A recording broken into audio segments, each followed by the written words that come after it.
Elaiza R. Parone, a BSN1 student from Block A, and today I'm going to perform administering a subcutaneous injection.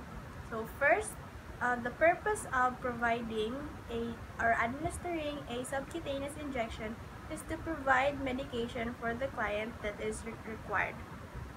Next is to do an assessment.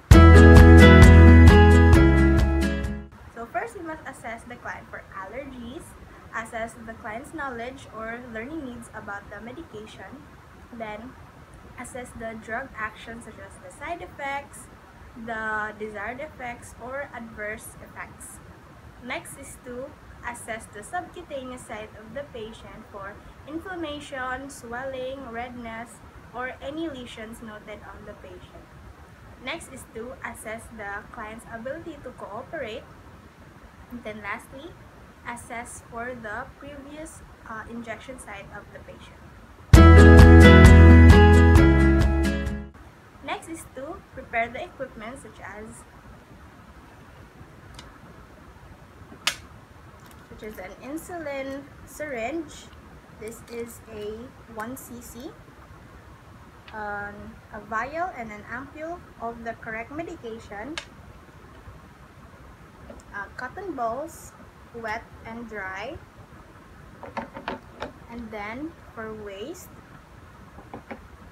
and then for the clean gloves, and then alcohol,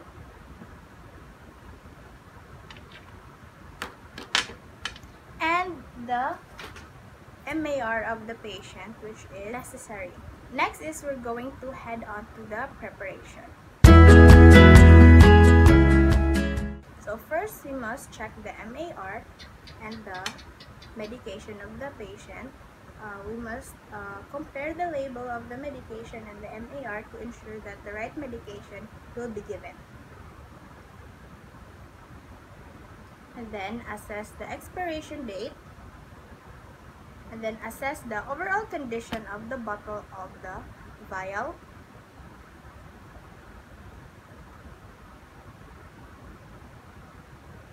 And then organize your equipments.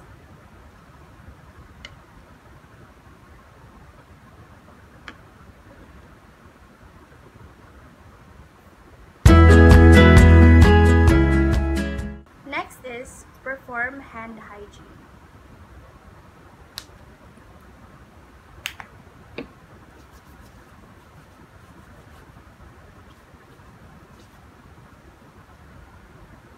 Next is to prepare the medication from a vial or an ampule for drug withdrawal.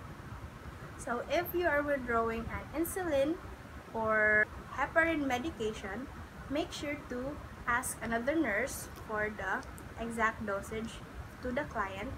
This will enable to double check and then reduce the risk of medication error.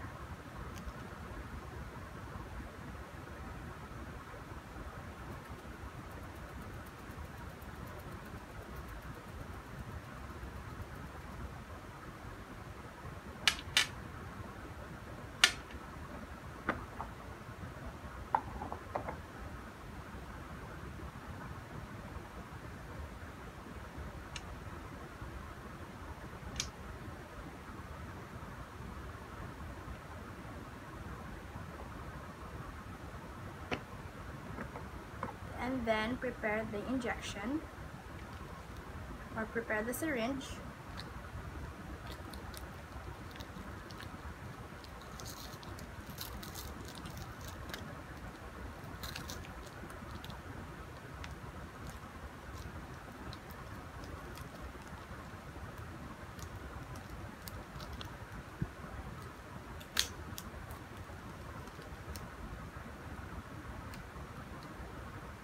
So, suppose we're going to draw 50 units of insulin.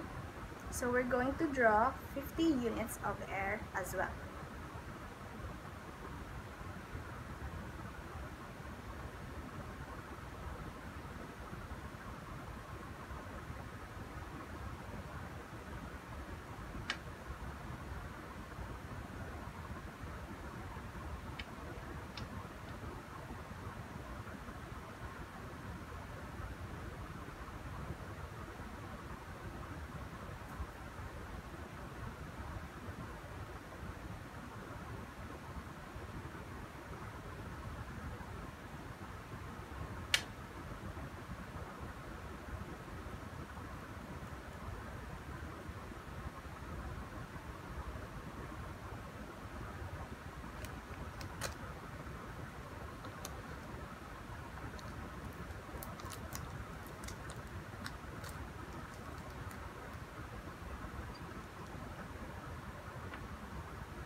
and then provide for client privacy, such as drawing the curtains or unlocking the doors or locking the doors.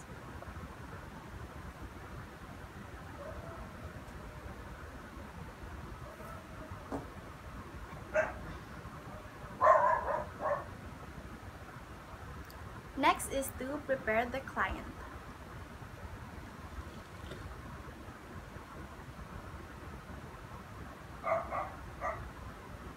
Next is to introduce yourself to the patient or the client, and then explain what you're going to do, and then explain the medication. So, good day, sir. I am Elaiza R. Parone, and I will be your student nurse for today. So, first I am going to verify your name, sir. So, what is your last name? Okay, your first name, and then your date of birth. Okay, so first, sir, is I'm going to assist you to a position wherein you are relaxed. Ensure that the patient's arms, legs, or the abdomen are relaxed to minimize discomfort upon injectioning.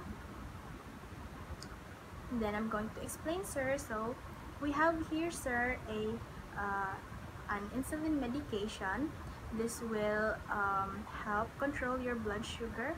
At first, you will feel a slight pinching of the needle as it enters your skin, but that is totally normal.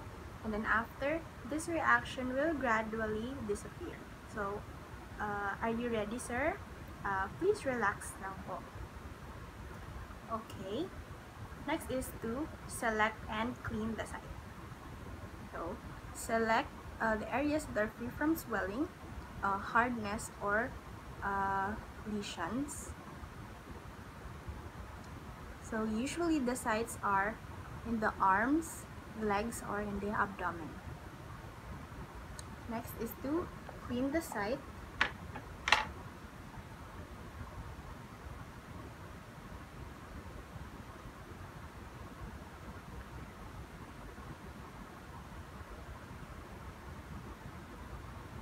And then let it dry. Then apply clean gloves.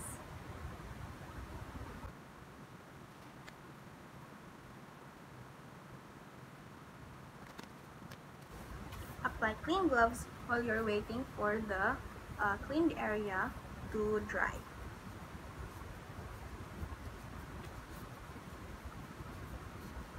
And then prepare the syringe for the injection.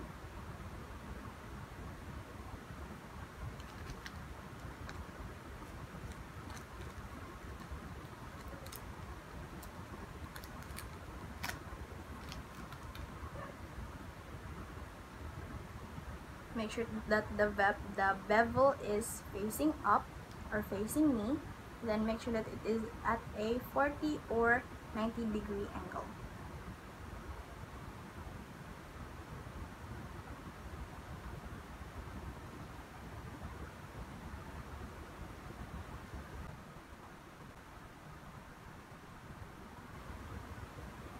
Then ask the patient to hold the cotton for you, and then discard the syringe as well as the needle cap. Then dispose the supplies appropriately. Then remove the clean gloves. Then apply hand hygiene.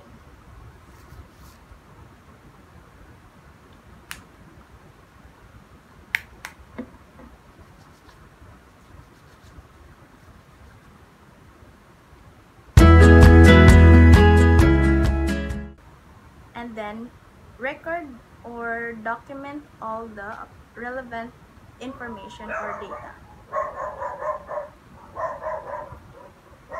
So document the drug medication, the dosage, the frequency, the route, and the nursing assessments that was done, and then affix your signature. And then assess the effectiveness of the medication at a time it is expected to act. And then do or conduct an evaluation. This evaluation is done by conducting a follow-up on the patient, such as the desired effect, the side effects, and the adverse effects on the patient. And then relate the previous findings if it is available, and then report any deviations from the normal findings to the primary care provider, and then document all your findings.